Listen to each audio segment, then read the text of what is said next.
বিসমিল্লাহির রহমানির রহিম। সবাইকে আজকের ক্লাসে স্বাগতম। আজকের ক্লাসে আমি নবম দশম শ্রেণীর গণিত বিষয়ের অষ্টম অধ্যায়ের একটি সম্পাদ্য নিয়ে আলোচনা করব। একটি ত্রিভুজের অন্তবৃত্ত অঙ্কন। আমরা আগের ক্লাসে একটি ত্রিভুজের পরিবৃত্ত কিভাবে অঙ্কন করতে হয় সেটা শিখেছি। তো আজকের ক্লাসে আমরা অন্তবৃত্ত অঙ্কন কিভাবে করতে হয় শিখব। তো একটি ত্রিভুজের অন্তবৃত্ত বলতে আমরা কি বুঝি? যখন কোনো একটি বৃত্ত ত্রিভুজের তিনটি বাহুকে স্পর্শ করে তখন আমরা ওই বৃত্তটিকে ওই ত্রিভুজের অন্তবৃত্ত বলি। যেমন যে এ বিসি একটা যদি ত্রিভুজ হয়, এই একটা ত্রিভুজ, এই ত্রিভুজের ভিতরে যদি আমরা একটা অভ্যন্তরে একটা বৃত্ত অঙ্কন করি এবং ওই বৃত্তটি যদি ত্রিভুজের তিনটি বাহুকেই স্পর্শ করে, তিনটি বাহুকে কি করবে? অবশ্যই তিনটি বাহুকে স্পর্শ করে, তাহলে আমরা বলবো ওই বৃত্তটিকে ওই ত্রিভুজের কি বলবো? অন্তবৃত্ত বলবো। আর অন্তবৃত্তের কেন্দ্রকে কি বলা হবে? অন্তকেন্দ্র। তাহলে আমরা আজকের ক্লাসে শিখব কিভাবে একটি ত্রিভুজের অন্তবৃত্ত অঙ্কন করতে হয়। তো তার আগেই তোমাদেরকে বলে নিচ্ছি যে আমরা আসলে সম্পাদ্যের ক্ষেত্রে যে জিনিসটা আমরা বেশি লক্ষ্য করি যে তোমাদের অবশ্যই চিত্রটা পারফেক্টলি হতে হবে। চিত্র যদি সুন্দরভাবে বা অ্যাকুরেটলি না হয় তাহলে সেক্ষেত্রে তোমার নাম্বার কমে যাবে বা নাম্বার নাও পেতে পারো। সেজন্য বাসায় তোমরা অবশ্যই চিত্রটা ভালো করে প্র্যাকটিস করবে। আমি হয়তো কলম দিয়ে প্র্যাকটিস করছি বিধায় এখানে চিত্রগুলো সুন্দর হচ্ছে না, তোমরা বাসায় সুন্দর করে চেষ্টা করবে। তো দেখো, আগের ক্লাসে আমরা কিভাবে একটা ত্রিভুজের যদি তিনটা বাহুর দৈর্ঘ্য দেওয়া থাকে তাহলে প্রথম কাজ হবে আমাদের ত্রিভুজের এই তিনটা বাহু দিয়ে একটা কি অঙ্কন করতে হবে? ত্রিভুজ অঙ্কন করতে হবে। তো ত্রিভুজ অঙ্কন করাটা আমরা আগের ক্লাসে শিখেছি যে এই ত্রিভুজের কয়টা বাহুর দৈর্ঘ্য দেওয়া আছে? তিনটা বাহু। একটা বাহুর দৈর্ঘ্য দেওয়া আছে 3 সেন্টিমিটার। তোমাদের কাজ হবে স্কেল দিয়ে 3 সেন্টিমিটার একটা বাহু অঙ্কন করা। ধরে নিলাম এটা হচ্ছে 3 সেন্টিমিটার। আর একটা বাহুর দৈর্ঘ্য 4 সেন্টিমিটার, 4 সেন্টিমিটার। আর একটা বাহুর দৈর্ঘ্য 4.5 সেন্টিমিটার। তো তিনটা বাহুর নাম দিয়ে দিলাম এ, বি, সি। তাহলে প্রথম কাজ হচ্ছে যে এই তিনটা বাহু দিয়ে একটা ত্রিভুজ অঙ্কন করা। সেক্ষেত্রে আমাদের প্রথমে স্কেল দিয়ে আমরা যে কোনো ইচ্ছা মতো একটা রশি অঙ্কন করব। এই রশি থেকে এই ত্রিভুজের বৃহত্তম বাহু সমান করে আমি একটা বাহু অঙ্কন করব। তো বৃহত্তম বাহু সমান করে কেন নিতে হবে?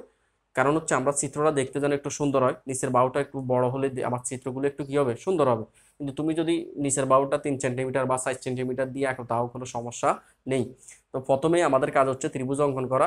তো এই যে বৃহত্তম বাহু সমান করে আমরা একটা পেন্সিল কম্পাস দিয়ে এই পেন্সিল কম্পাসের একটা পাশ এখানে আরেকটা পাশে এই বিন্দুতে নিয়েই এই মাপটা নিয়ে আমরা এখানে কি করব?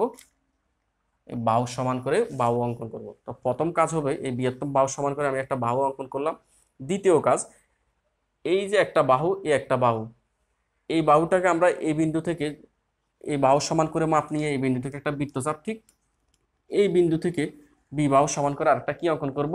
একই দিকে আরেকটা বৃত্তচাপ অঙ্কন করব। তো বৃত্তচাপ তো একটা নির্দিষ্ট বিন্দুতে কি করবে? ছেদ করবে। তো প্রথম কাজ হচ্ছে এই বিন্দু থেকে এই যে এই বাহু সমান করে ব্যাসার্ধ নিয়ে বা এই বাহু সমান করে আমরা এখানে একটা মনে করো বৃত্তচাপ অঙ্কন করব।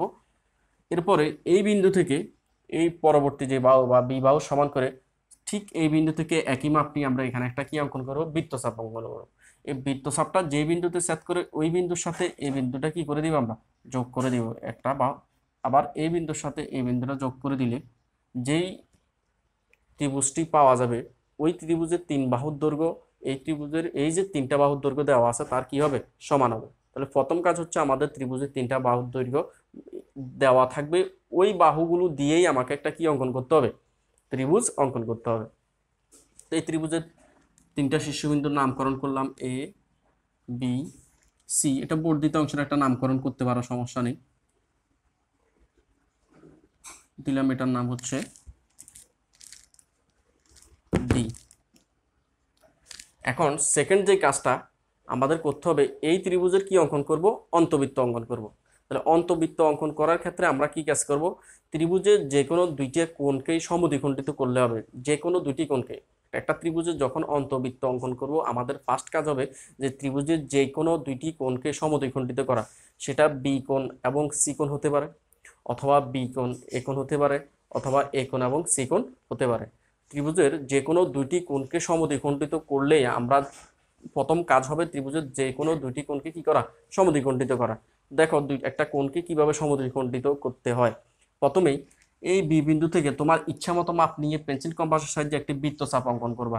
তোমার ইচ্ছা মতো মাপ নিয়েই, যে কোনো মাপ নিয়েই একটা ইচ্ছা মতো কি মাপ নিয়ে একটা কি অঙ্কন করব, বৃত্তচাপ অঙ্কন করব। সেকেন্ড কাজ হচ্ছে এই বৃত্তচাপটা দেখো, এই বিসি বাহুকে এই একটা বিন্দুতে সেট করে, আবার এবি বাহুকে একটা বিন্দুতে কি করে, সেট করে। তো সেকেন্ড কাজ হবে এই বিন্দু থেকে আবার পেন্সিল কম্পাসের সাহায্যে এই বৃত্তচাপের সমান মাপ নিয়ে করতে পারবো, অথবা এই বৃত্তচাপের অর্ধেকের বেশি মাপ নিয়ে এই পাশে একটা বৃত্তচাপ, ঠিক একই মাপ নিয়ে এই বিন্দু থেকে এই পাশে একটা কি অঙ্কন করব, বৃত্তচাপ অঙ্কন করব। তাহলে আমাদের কাজ হবে, সেকেন্ড কাজ হবে এই বিন্দু থেকে অর্ধেকের বেশি ব্যাসার্ধ নিয়ে এই পাশে একটা বৃত্তচাপ, ঠিক এই বিন্দু থেকে অর্ধেকের বেশি ব্যাসার্ধ নিয়ে এই পাশে একটা কি অঙ্কন করব, বৃত্তচাপ অঙ্কন করব। তারা পরস্পর একটা নির্দিষ্ট বিন্দু কি করবে, সেট করবে। তো আমাদের কাজ হবে এই বিন্দু থেকে এই বিন্দু যোগ করে, এই বিন্দু যোগ করে বর্ধিত করে দিলেই যে একটি রেখাংশ পাবো, এই রেখাংশটি আসলে এই কোণটাকে কয়টি সমান দুইটি বিন্দুতে কি করবে, সমান দুইটি কোণে সমদ্বিখণ্ডিত করবে। তাহলে আমরা এই যে লম্বা রেখাংশটা, এই রেখাংশটাকে বলতে পারি এই কোণের সমদ্বিখণ্ডক। তো এই সমদ্বিখণ্ডকের একটা নাম দিলাম আমি এম। তাহলে আমরা প্রথমেই কি কাজ করলাম, বি কোণকে সমদ্বিখণ্ডিত করলাম। তাহলে একটা কোণকে সমদ্বিখণ্ডিত করতে হলে করার উপায় কি, উপায় হচ্ছে আমাদের ইচ্ছে মতো আমরা একটা মাপ নিয়ে পেন্সিল কম্পাসের সাহায্যে একটা বৃত্তচাপ অঙ্কন করব। এবার ওই বৃত্তচাপটি এই যে কোণের দুইটা বাহুকে যে দুইটা বিন্দুতে সেট করে, এই বিন্দু থেকে প্রথমে বা এই বিন্দু হতে তোমার অর্ধেকের বেশি, ওই বৃত্তচাপের অর্ধেকের বেশি ব্যাসার্ধ নিয়ে একটা বৃত্তচাপ, ঠিক একই মাপ নিয়ে অপর বিন্দু হতে একই পাশে আরো একটি কি অঙ্কন করব, বৃত্তচাপ অঙ্কন করব। বৃত্তচাপ তো শব্দয় পরস্পরকে একটা নির্দিষ্ট বিন্দুতে সেট করবে। তা আমাদের কাজ হবে ওই বিন্দু থেকে যেই কোণটাকে আমরা কি করব, সমদ্বিখণ্ডিত করব, ওই কোণের বিন্দুটা, এই যে শীর্ষ বিন্দুটা যোগ করে বর্ধিত করে দিলে আমরা একটা কি পাবো, রেখাংশ পাওয়া যাবে। আসলে এই রেখাংশটি আমার এই যে বড় কোণটি, এই কোণটাকে সমান কয়টি অংশে বিভক্ত করে, দুইটি অংশে বিভক্ত করে। তাহলে একটা কোণকে কিভাবে সমদ্বিখণ্ডিত করতে হয় আশা করি তোমরা পারবে।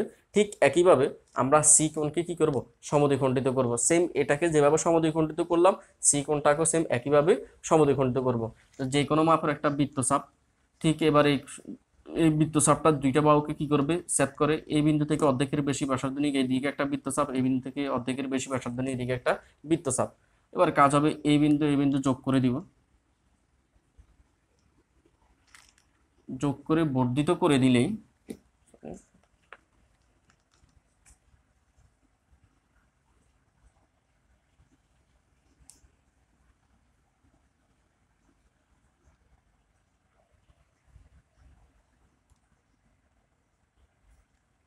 আচ্ছা, ধরে নিলাম এটা আমাদের তোমরা একটু নিজেরাই বাসায় ভালো করে দাগগুলো দিবে। তো এই ক্ষেত্রে এই কোণটাকে আমরা কি করলাম, সমদ্বিখণ্ডিত করলাম। তাহলে এই সমদ্বিখণ্ডকটার নাম কি, সিএন। এখানে একটা কোণটাকে সমদ্বিখণ্ডিত করলাম, কোন বাহুটা সমদ্বিখণ্ডিত করলো, এই বিএম। তাহলে এই বি কোণের সমদ্বিখণ্ডক হচ্ছে বিএম, সি কোণের সমদ্বিখণ্ডক হচ্ছে কি, সিএন। তাহলে আমরা যখন একটা ত্রিভুজের অন্তবৃত্ত অঙ্কন করব, তাহলে আমাদের প্রথম কাজটা হবে যে কোনো দুইটি কোণকে কি করা, সমদ্বিখণ্ডিত করা। তাই এখন দেখো দুইটি কোণ যখন সমদ্বিখণ্ডিত করলাম, এই যে একটা সমদ্বিখণ্ডক, এই একটা সমদ্বিখণ্ডক, এরা পরস্পর একটা নির্দিষ্ট বিন্দু কি হয়, মিলিত হয়। তো যে বিন্দুতে মিলিত হবে এই বিন্দুটার নাম দিলাম আমি ও। এবার তৃতীয় যে কাজটা আমরা করব, যে ওই বিন্দু হতে যেই কোনো একটি বাহুর উপর, ওই বিন্দু হতে সেটা এ বি বাহু হতে পারে, এসি বাহু হতে পারে, অথবা বিসি হতে হতে পারে, যে কোনো বাহুর উপর একটা কি অঙ্কন করব, লম্ব অঙ্কন করব। তাহলে এরপরের আমার কাজ হবে এই বিন্দু হতে যে কোনো একটা বাহুর উপর একটা লম্ব অঙ্কন করা। তো কোনো একটা বিন্দু হতে ত্রিভুজের যে কোনো একটা বাহুর উপর লম্ব অঙ্কন করতে হলে আমরা যে পদ্ধতিতে অঙ্কন করব, পেন্সিল কম্পাসের সাহায্যে পেন্সিল কম্পাসের একটি অংশ ও বিন্দুতে বসাবো, অপর অংশ যেই পাশে পেন্সিল থাকবে ওই অংশ দিয়ে যেই বাহুতে লম্ব অঙ্কন করব, সেই বাহুতে একটা কি অঙ্কন করব, বৃত্তচাপ অঙ্কন করব। কি অঙ্কন করব, বৃত্তচাপ। তো সেই ক্ষেত্রে বৃত্তচাপটা তোমার ইচ্ছে মতো মাপ নিয়েই কি করতে পারবা, বৃত্তচাপটা অঙ্কন করা যাবে। তাহলে বৃত্তচাপটা কিভাবে অঙ্কন করব, এই ও বিন্দু থেকে আমার ইচ্ছে মতো মাপ নিয়ে যেই বাহুতে লম্ব অঙ্কন করব, ওই বাহুতে একটা কি অঙ্কন করে দিব, বৃত্তচাপ অঙ্কন করব। তো এটা হচ্ছে আমাদের কাজ, আশা করি পারবা তোমরা। তাহলে বৃত্তচাপটা দেখো, এই যে বৃত্তচাপটি, বৃত্তচাপটি দেখো এই বিসি, এই যে বৃত্তচাপটি, এই যে আমার বিসি বাহুটাকে এই একটা বিন্দু, এই একটা বিন্দু, দুইটা বিন্দুতে কি করে, সেট করে। তাহলে এরপরে আমার কাজ হবে এই বিন্দু থেকে অর্ধেকের বেশি ব্যাসার্ধ নিয়ে এক পাশে, এখন দুই পাশে দরকার নেই, কারণ আমরা হচ্ছে এটার এই পাশে একটা কি অঙ্কন করব, বৃত্তচাপ অঙ্কন করব। ঠিক একইভাবে এই বিন্দুতে ওই একই মাপ নিয়ে এই পাশে আরেকটা কি অঙ্কন করব, বৃত্তচাপ অঙ্কন করব। তাহলে আমাদের এরপরের কাজ হবে এই বিন্দু হতে অর্ধেকের বেশি ব্যাসার্ধ নিয়ে এই পাশে একটা বৃত্তচাপ, এই বিন্দু হতে অর্ধেকের ওই একই মাপ নিয়ে এই পাশে একটা কি অঙ্কন করব, বৃত্তচাপ অঙ্কন করব। এরপরে কাজ হবে এই বিন্দু হতে এই বিন্দু পর্যন্ত যোগ করে দিলে, এই বিন্দু হতে এই বিন্দু পর্যন্ত যোগ করে দিলে যে রেখাংশটা পাওয়া যাবে সেটা আসলে লম্ব, কোন বাহুর উপর লম্ব হবে, বিসি বাহুর উপর কি হবে, লম্ব হবে। তা আমাদের এই বাড়তি অংশ প্রয়োজন নেই বিধে আমরা এর অংশ কি করি নেই, অঙ্কন করি নেই। তোমরা যদি দাগটা এই পর্যন্ত দিয়ে দাও তাহলে সমস্যা নাই। তাহলে আমরা যে কোনো একটা বিন্দু হতে অপর একটা বাহুর উপর যদি আমাকে লম্ব অঙ্কন করতে হয় তাহলে কি করতে হবে, ওই বিন্দু হতে ওই বাহুর উপরে, এই যে বাহু, যেই বাহুর উপর লম্ব অঙ্কন করব ওই বাহুর উপর একটা কি অঙ্কন করব, বৃত্তচাপ অঙ্কন করব। এই বিন্দু হতে এই বাহুর উপর একটা কি অঙ্কন করলাম, বৃত্তচাপ অঙ্কন করলাম। বৃত্তচাপটা ওই বাহুকে দুইটি বিন্দুতে কি করে, ছেদ করে। আমাদের কাজ হবে ওই দুইটা বিন্দু হতে এই বিন্দুতে অর্ধেকের বেশি ব্যাসার্ধ নিয়ে এই যে যে ব্যাসে ও বিন্দু আছে তার বিপরীত পাশে এই পাশে একটা বৃত্তচাপ অঙ্কন করলাম। ঠিক একইভাবে এই বিন্দু হতে আরেকটা কি অঙ্কন করব, বৃত্তচাপ অঙ্কন করব। বৃত্তচাপ দ্বয় পরস্পর একটা নির্দিষ্ট বিন্দুতে ছেদ করবে। আমার কাজ হবে এই ও বিন্দু হতে ওই যে বিন্দুতে ছেদ করতে ওই পর্যন্ত একটা কি করে দেওয়া, রেখাংশ অঙ্কন করা। তো আমাদের এই অংশটা প্রয়োজন নেই বিধে আমরা আর অঙ্কন করি নেই। তাহলে এই যে রেখাংশটা, এই রেখাংশটা হবে বিসি বাহুর উপরে কি, লম্ব। এটার একটা নামকরণ দিয়ে দিলাম, আমি এটার নাম দিলাম, এটা ধরে নাও ই। তাহলে ওইটা একটা কি, লম্ব, কার উপরে লম্ব, এই বিসি বাহুর উপর লম্ব। তাহলে এরপরে কাজ হবে ও বিন্দুকে কেন্দ্র করে বা ও বিন্দু হতে ও ই এর সমান ব্যাসার্ধ নিয়ে আমরা একটা বৃত্ত অঙ্কন করব।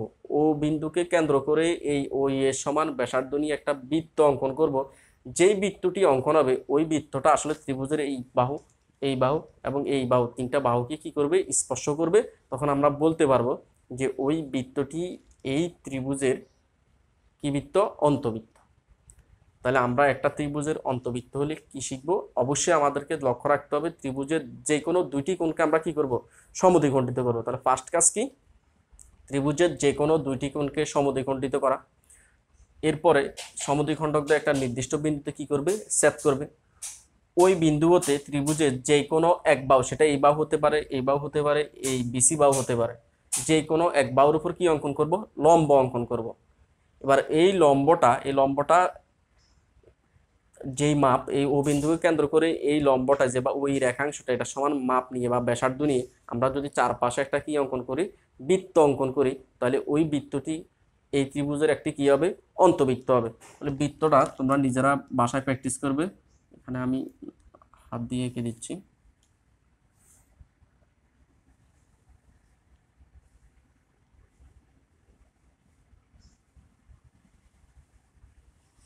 ধরে নিলাম এটাই আমাদের কি, অন্তবৃত্ত। আর অন্তবৃত্তের কেন্দ্রকে আমরা কি বলবো, অন্তকেন্দ্র বলবো। তাহলে এই যে সম্পাদ্যটি, এটার প্রথম কাজ হবে আমাদের বাসায় ভালো করে প্র্যাকটিস করা। প্র্যাকটিস মানে বাসায় আমরা কয়েকবার চেষ্টা করব যেন ভালোভাবে চিত্রটা কি করা যায়, অঙ্কন করা যায়। এরপর এটার বিবরণ দেখো, বিশেষ নির্বাচন ঠিক আগেরটার মতো আমরা বলবো। মনে করি পরিবৃত্তে যেভাবে আমরা বলছি ঠিক এটার ক্ষেত্রে সেম একইভাবে।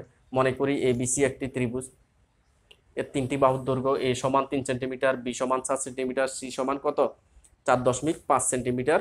ত্রিভুজটির কি আঁকতে হবে, অন্তবৃত্ত আঁকতে হবে।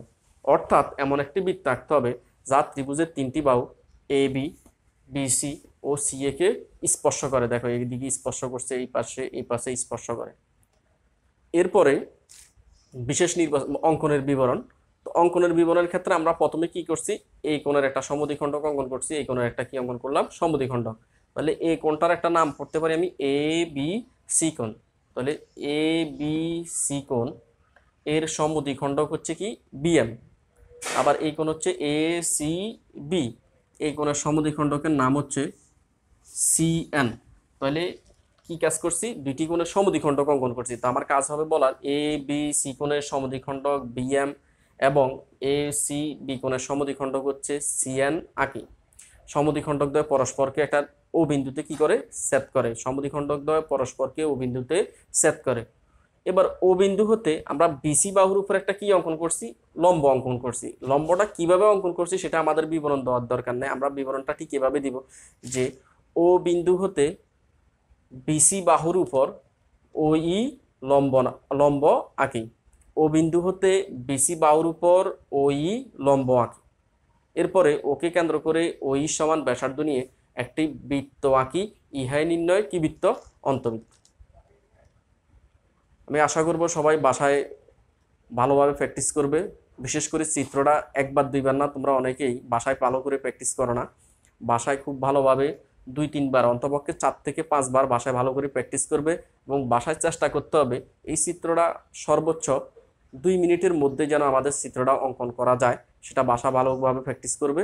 এরপরে বিবরণের কাজটা শিখবে। তাহলে সম্পাদ্যের ক্ষেত্রে তোমার মেইন কাজ হচ্ছে আমার চিত্র অঙ্কন করা। তুমি চিত্র অঙ্কনটা যদি ভালোভাবে করতে পারো, এরপরে বিবরণটা চিত্র দেখে দেখেই তুমি কি কাজ করছো সেটা কি করতে পারবা, বিবরণ দিতে পারবা।